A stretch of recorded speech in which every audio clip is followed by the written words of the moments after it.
So let's talk a little bit about the Krause book, and let's talk about e-learning design. Krause, in the pages between pages 6 and 77, he covers some composition ideas, placement and divisions, grouping, harmony, emphasis. Let's take a look at some screen design. So I used to work for an e-learning design company. Actually, I didn't work for them. I owned the company, MoWorks, and we had some screen templates. So let's just take a look at some of these screen templates and then talk about Krause's design ideas. So the screen designs are coming from e-learning design, not necessarily visual design. But let's take a look at each of them and you think about them. And see what would Krause say about this. Again, as you read Krause, he likes to put these red circle with a line through it, and I'm always afraid that my screen designs are in the category of the red circle with a line through it. But you look at them, you decide. So, oops, went too far. So here's just a title screen, and so it's got the title in blue, and it's got a subtitle in black. It's got that dividing line there, the gold dividing line. I think that helps with divisions. I think it helps with emphasis. So his ideas of emphasis and division, I think, are pretty good. I like that it's a different color and a different size for the main title relative to the smaller title. And then you got these instructions down at the bottom of the screen to tell the learner how to progress through things. So not as important information, but it's at the bottom. And again, it's got that division. I'm not sure. It does have these rounded corners on the edge. Again, I put a black box to show where the screen would be, but it has these rounded corners to try to take the edge off of a computer screen. But in terms of harmony, yeah, I think there's, it could go either way on this. So it's hard to take what he's written, and kind of apply them. But again, you could think about placement. I think that harmony works here. I think I'm not putting way too much information on the screen, so I think it works.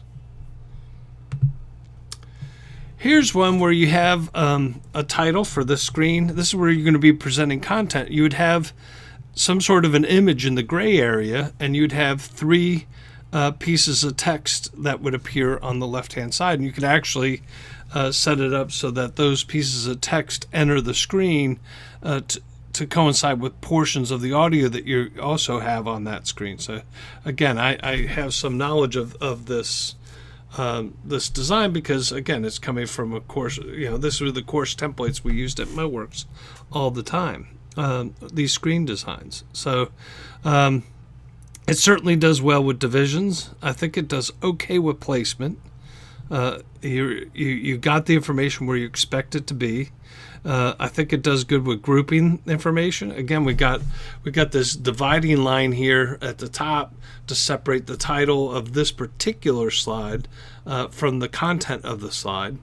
But harmony, again, the text is on one side, all the information is presented on the verbal information is presented on one side, the image is on the other.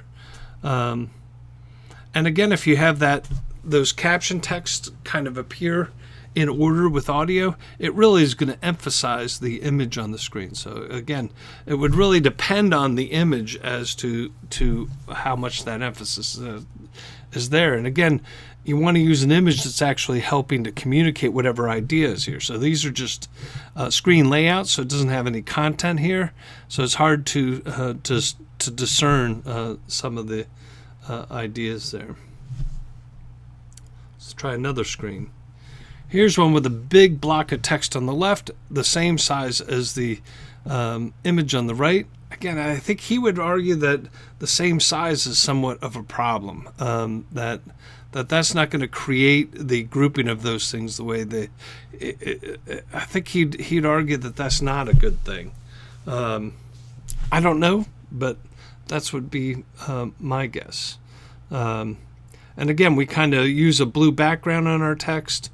We use the rounded corners on our text to try to create that visual division with the image that would be on that screen at the same time. I don't know. What do you think? I think, and again, it's tough on emphasis to determine what the emphasis is without seeing the actual content here. So I think the content would actually drive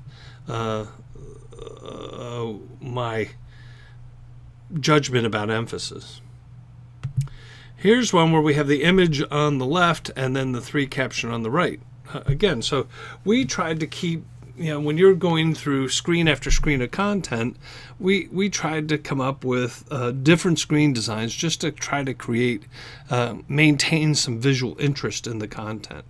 And again, if you have the image on the left versus the image on the right, if I go back to this one, I think that, again, we tend to look at things left to right on the screen, so I think this would emphasize the text more so than the image, whereas this one with the image on the left would emphasize the image. And so, again, it depends upon the content and how important that image is for communicating whatever it is that you're trying to communicate on this particular screen. All right, so I had image on the right and text on the left. I also have image on the left and text on the right. Notice that here we had the text centered at the top. This is text centered in the middle of the text or the text field. So again, trying to create enough different screen designs to keep interest in e-learning. But what would Krause say about this? And in terms of, again, I think that we create the division that you want. I think the placement's okay. And I think that the grouping of content works. Harmony and emphasis, I have a harder time judging those without the actual content. Here's an interesting screen where it's just an image. So, and I liked using this because I liked using audio recording. And so, if you've got text on the screen, people are going to either read the text or listen to the audio. They're not going to do both. But this is one of my favorite screens because it's just an image. Or this one here where you have, if I can get my screens to advance, where you have an image on the left and the right. So here you have 2 different images and no text. So again, I kind of like that because then I can focus on listening to the audio. And again, you can time this so that one image appears and then the other one appears, or you can have one image appear and then when the second one appears, the first one disappears. You could do that here. Here's one where it would be a little bit, again, trying to add some visual interest here by having the layout a little bit different, where one image is up at the top and one image is at the bottom. And again, it would depend upon the content. If there's something meaningful about the one in the top left being in the top left, and the one on the one's a top and one's a bottom. It's a shirt and a pair of pants because you wear the shirt on top and the pair of pants on the bottom. So again. There might be something that's driving that based on the content there. But again, we're trying to take content and present it in different ways to maintain that interest. But are these screen designs equally, or do some of them violate Krause's rules about placement, divisions, grouping, harmony, and emphasis? And I think that some of them are just too boxy for him. I think that he'd prefer this one over this one. And I'm not sure why. And it would really depend upon what the content of those 2 images were.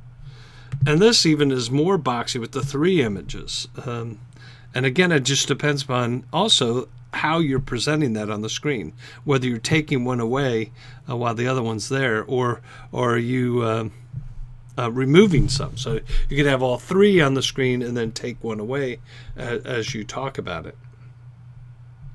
So again, I think that it's useful to think about all these screen designs, and think about it from Krause's perspective on graphic design and layout. And one of the things I like to do is I like to look at PowerPoint, because I think PowerPoint amazingly breaks the rules all the time. And again, a lot of these layouts that you use, if you go to the PowerPoint layout, I think Krause would have a whole lot of red circles on a lot of these. The red circle with the line through, I don't think he'd be very happy with some of these screen designs. Now, so it's good to understand what Krause is saying. It's good to try to think about that in terms of e-learning content. But I find you need to have sort of that understanding, the basics, and try to follow the rules as best you can. So read Krause, try to understand Krause, and try to use Krause as best you can, and then follow those rules. So, the reason I bring that up is I like these two images here. Can you tell me, and again, this has got to be rhetorical because I'm recording this, which one of these two paintings was painted by Picasso?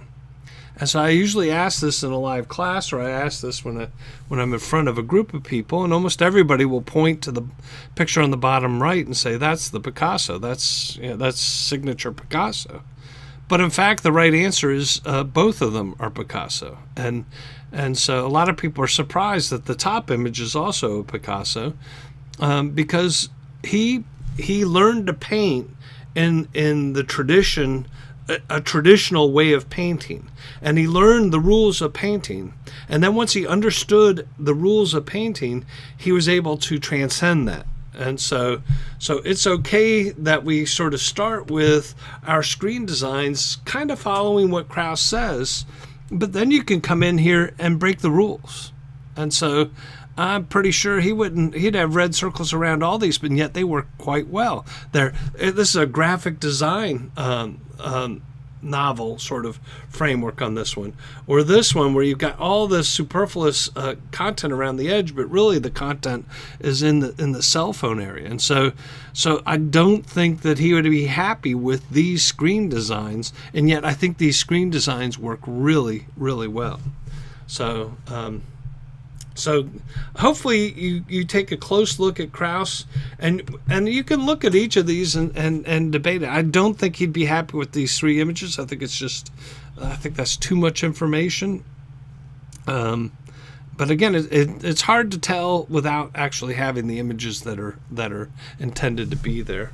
But think about it, and think about your own screen design. So a good activity would be, if you're going, as you go through your project, if you know you're going to have certain number of screens, is to make some decisions about the screen layouts that you're going to have, and do something similar to this, where you've got a bunch of layout designs that you can then pull from to then do your project. So when I present this piece of information, I want to use this screen design, and then this other piece of information, I want to use this screen design over here. So anyway, those are my thoughts on Krause. Again, he does. I really like the pages where he's got examples and that are good and examples that are bad. And again, when you look at those, I also agree when I look at the bad examples that they're bad. But some of the good examples I also think are bad, even though he's arguing that they're good. But again, I think that the problem with design is that it is by its nature more of an art than a science. So again, take a careful look at Krause. I'd be happy to discuss this further in the discussion board. You can talk about these screen designs in your journal entry, and say, I don't agree. I think this screen design is a terrible screen design, and here's why Krause would consider it a bad screen design.